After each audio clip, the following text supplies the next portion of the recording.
Hi everyone, happy Pride Month! I am so excited because my number 4 Pride and Prejudice adaptation pick coincided with the beginning of Pride Month, so I get to do this awesome look, and I have this great shirt for this look. It's my Jane Austen More Pride, Less Prejudice shirt. So my number 4 pick for Best Pride and Prejudice adaptation, coming in with a 17.5 out of 20, is Fire Island. Let's get into it. Okay, so I'm so excited to talk about this movie because this movie was so much fun. Okay, so let's talk about faithfulness to the story. This one is so supremely clever in how it works in all the plot points into this fluffy, modern AF, spicy rom-com. Like what? Like, I mean, substituting a club for a ball seems like an obvious choice and like easy to do. I just love how they set up this interesting class distinction that's highlighted by, the size of the mansion that Charlie and Will are staying in versus the little bungalow that, the Bennett sisters are staying in. There was another interesting added layer with the Lizzie and Jane character, which are called Noah and Howie. They are both Asian men, and there's this other layer that, like, they experience some prejudice against them, which just kind of like adds to it. It's very clever. I really thought this one was really good. Oh, by the way, I'm also using the Love Matters palette by Morphe today. So how developed are the side characters? I was impressed with the attention to the side characters in this. Again, it's a short, fluffy rom-com, so they couldn't get into all of them. But I feel like the side characters at least get a moment or two. The three sisters, who are named Keegan, Max, and Luke, Kitty, Mary, and Lydia, respectively, they're a little 2D, but you just kind of love them, and they just work in the plot. The Lydia character, Luke, is played by Matt Rogers. The Kitty character, Keegan, is played by Thomas Matos.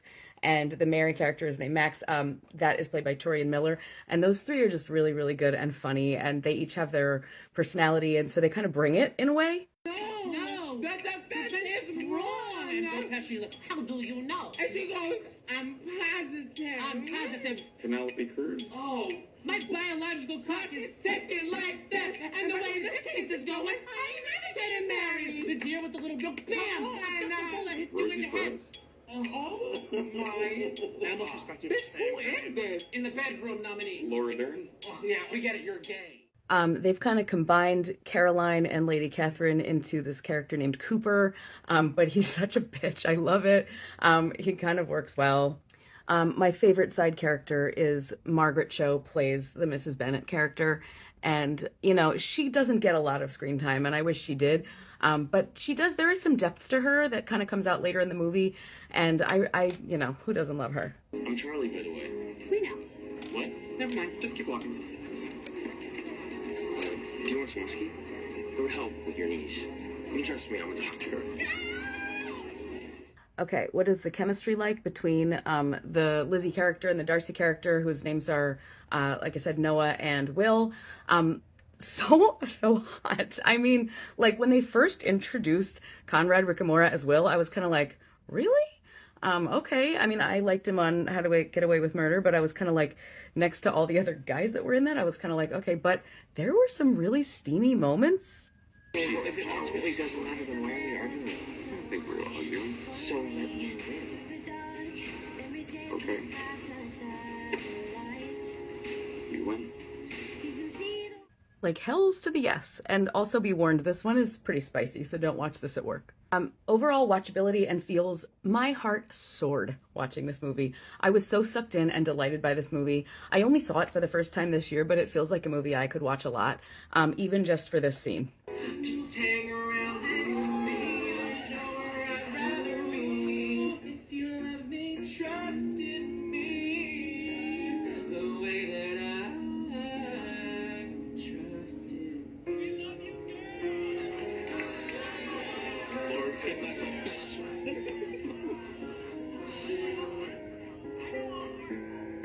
Sometimes I ride, sometimes I hide, sometimes I'm scared of you. But all I really want is to hold you tight, tonight, be with you day and night. Baby, all I need is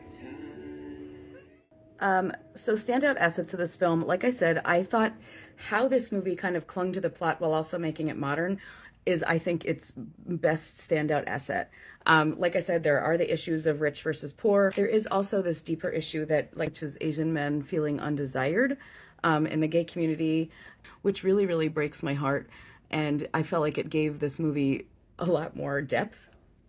I just need you to know how fucking incredible I think that you are. You are the most interesting man I have ever met. You're the funniest. And you're beautiful. Also, there's this other issue of how monogamy is perceived as something that maybe like the heterosexual community like touts as like their thing, and it's not necessarily for the gay community. I just thought bringing those issues up was very interesting, and I think that Jane Austen would be really proud of this film. Other standout assets of this film, the setting of Fire Island was really beautiful. There's a lot of really interesting things that made me like actually really want to go there. It looks really, really cool. But I think the biggest standout asset of this film is Bowen Yang. I have always liked Bowen Yang on SNL, but he was so good in this movie. He made me laugh, but he also made me cry. He just made my heart sing, and I am a forever Bowen Yang stan. What is your fucking problem? Whoa, are you alright? It's fine. It happens all the time. Does it really? Must have very strong bones.